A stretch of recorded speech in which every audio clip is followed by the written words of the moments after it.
In the Sub-State 8 title bout, Bishop Heelan in a battle with Perry. Heelan, they'll get on the board first in this one, though. Corner kick leads to this shot that rockets off the crossbar, and after a battle for the ball, Isaiah Galan-Quiros fires this shot.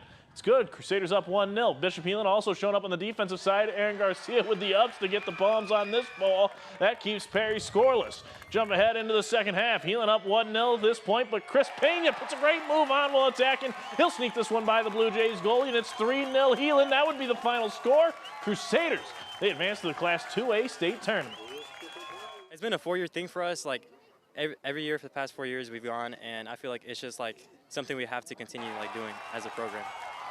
Early mid-season kind of pressure that we put on ourselves that we didn't need to, but I think these since the Lewis Central game and then the 2 playoff games, they've done a really good job of kind of harnessing the energy, doing the things that we're asking them to do, and they're seeing better results. Now the Crusaders will face Mount Vernon in the quarterfinals on Monday, June 1st.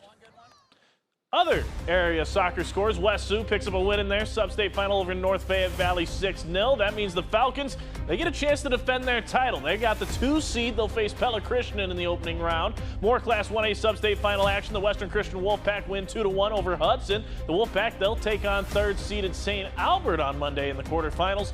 And an all-Siouxland clash in 3A. Denison Schleswig defeats Spencer 5-2. The Monarchs, they'll face Dallas Center Grimes in their state tournament quarterfinal.